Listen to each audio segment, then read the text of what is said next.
Featherlight by Peter Bunzl. Narrated by Rowena Gray. Published by Barrington Stoke.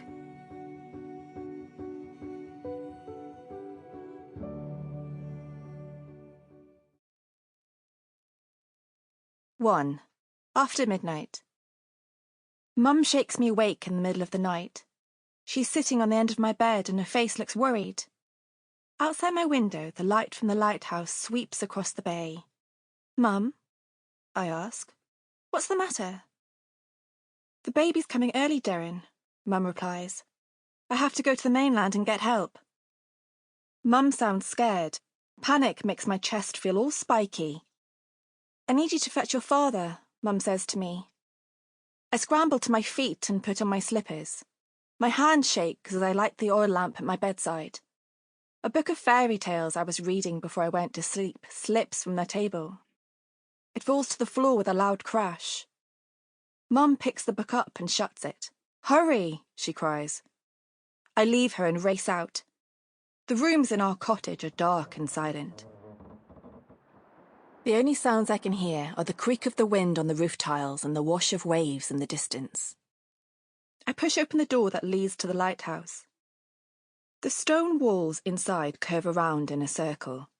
A thick pipe sprouts from the floor to the top of the tower, taking oil from the tanks in the cellar up to the light. I climb the spiral stairs, holding the lamp in front of me, and open the door at the top. This is the keeper's office, my favourite room in the lighthouse. The pipe runs right up into here. Beside the pipe is a writing desk and a curved bookcase full of books on the sea, ships, tides, flags, stars and nature. Books about the birds and animals that live on our island. They contain everything you need to know to be a lighthouse keeper. My dad is sitting in his armchair writing in his red logbook. His lantern, flask of tea and telescope are on the table beside him. A fire crackles in the grate of the stove by Dad's feet. He's been up here all night, keeping an eye on the ocean and checking on the lantern light upstairs. It's the most important part of his job. The light from the lighthouse keeps people at sea safe. "What is it, Deryn?" Dad asks when he sees me. "It's Mum," I say. "She needs you." And Dad knows exactly what I mean. "Come on," he says, standing up and taking his coat from the back of the door.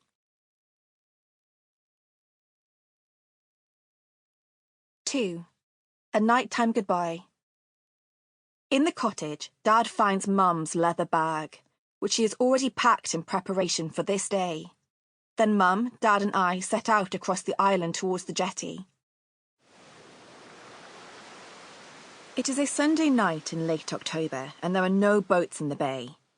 Every few seconds the lighthouse beam sweeps across us. Dad links his arm with Mum's while I walk ahead. I'm carrying Dad's lantern so we can see our way along the path in the dark when the flashing light is facing the other way. We are the only people who live on this island, and the lighthouse and cottage are the only buildings here. The sea around us is filled with rocks that are as sharp as swords, as sharp as your worst worries. Those rocks are hidden beneath the waves. They can sink ships and take your life. They've killed many people in the past, and they will cut you to shreds if you let them. That's why the lighthouse is here, to warn of those dangers. But Mum and Dad will be all right in our small boat. Dad is a good sailor and knows how to navigate in the dark, and tonight the sea is calm. Soon the jetty and the boat are in view. Gentle waves lap against the stony beach and the boat's hull. Dad steps down into the boat, and I pass him the lantern. Mum hugs me goodbye. I put my hand on her belly, which is as round as a ball. The baby kicks beneath my palm and Mum winces. "I will miss you," I say. "I won't be gone long, Deryn," Mum says. She's smiling, but her eyes are full of worry. "Why don't you let me come along?" I blurt out. "I could look after you." This will be my first time alone on the island. I haven't ever been away from my parents before, and they have never been away from me. "I'll be fine," Mum tells me. She wipes a wisp of hair from my face and kisses my cheek. "We're going to stay..."